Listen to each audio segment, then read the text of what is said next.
Hello, Spirit speaking. Here's a few moments I like to call the Cosmic Giggles.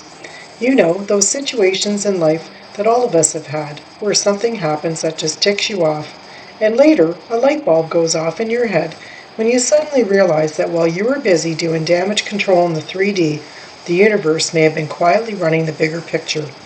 And when that bulb is finally lit, sometimes the whole thing turns out to have been nothing short of a one-act comedy show.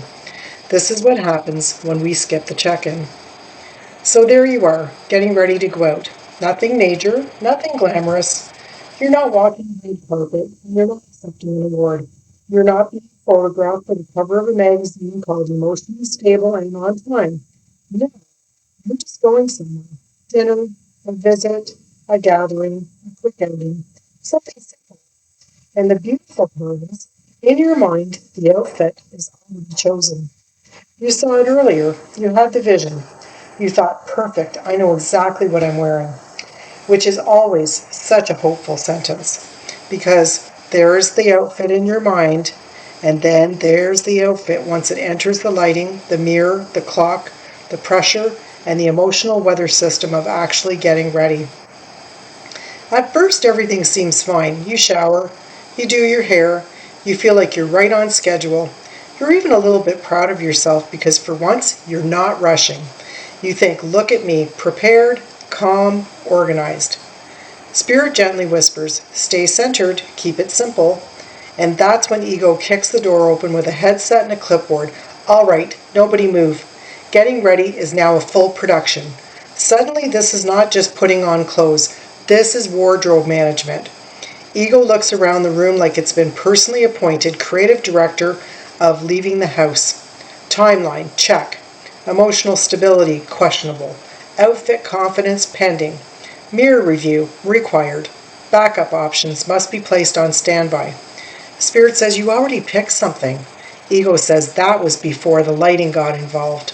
So you put on the outfit that you've already decided on. The outfit that in your mind was going to be easy, flattering, comfortable, effortless, and spiritually aligned with the evening. You stand in front of the mirror. You pause. Tilt your head. Step back. Step a little closer. Turn slightly, and then turn the other way. And then suddenly, you're not sure. Not devastated, not fully spiraling, just not sure. Because some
You find one piece and think, maybe this.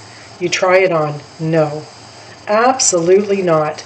Not because there's anything wrong with it, but because sometimes an outfit and a moment are simply not in agreement. But ego does not say that. Ego says, we need to analyze why this is happening. No, we do not. We do not need an investigation. We need a shirt. But ego is already walking around with the clipboard like, let's review all previous outfit decisions and determine how we arrived at this point. And at this is where the human mind can get sneaky, because it starts as, this outfit isn't working. But if you're not careful, ego tries to turn it into, I'm not working. And that's where spirit steps in. Firmly, lovingly, immediately. Spirit says, no, we're not doing that. Because the outfit can be wrong without you being wrong. The mirror can be unhelpful without becoming a courtroom. The lighting can be rude without being a pointed judge of your self-worth. But ego loves a courtroom. Ego says, too late, we have called the self-esteem tribunal. Suddenly you're standing there in one shoe, holding a sweater, late for the thing, while ego bangs an imaginary gavel. Court is now in session. The case of the outfit versus the entire sense of self shall now begin. Spirit says, dismissed. Ego says, objection. Spirit says, overruled. But ego keeps on going. It brings in the evidence from every angle. The mirror, the lighting, the old outfit from last year, the version of you who thought this would be easy, the clock, the chair in the corner that's now covered in rejected clothing and appears to be silently judging everyone. You look at the chair and think, how did this happen? 5 minutes ago you had a plan. Now the room looks like you're moving out during an emotional emergency. You try another outfit. It almost works. Almost. But now the shoes are wrong. So you change the shoes. Now the bag is wrong. You change the bag. Now the jacket is wrong. And somehow, even though you have more clothing on the bed than in the closet, you have convinced yourself that you have nothing to wear. Spirit says, beloved, you have many things to wear. Ego says, not spiritually, we don't. Then you do the thing. You sit on the edge of the bed in a partial outfit. One earring in, half hair done, shoes undecided, and you stare into the distance like a person in a dramatic film who has just received difficult news.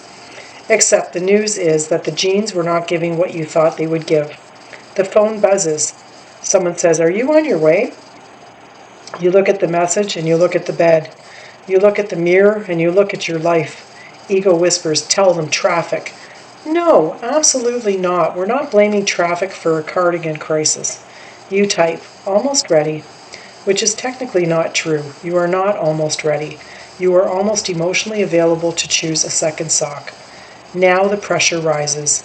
And under pressure, ego becomes more dramatic. Emergency protocol, we need a safe outfit. Ah, the safe outfit. Every human has one. The outfit that has carried you through uncertainty before. The outfit that says, I may not be fully inspired, but I can leave the house. You know the one. It's not the original vision, and it's not the glamorous inner movie vision, but it works. It is comfortable, and it is kind. It does not require emotional negotiation. Spirit says, wear that. Ego says, but we had a vision. Spirit says, you also have a departure time. So you put on the safe outfit, and immediately your body exhales. Not because it's perfect, because it's peaceful. There is a difference. The outfit does not need a debate team, and it does not require constant adjusting. It doesn't ask you to become someone else before leaving the house. It simply lets you exist. And suddenly you realize maybe that was the point. That's when you look up, give your head a shake, and Spirit gives you the cosmic wink.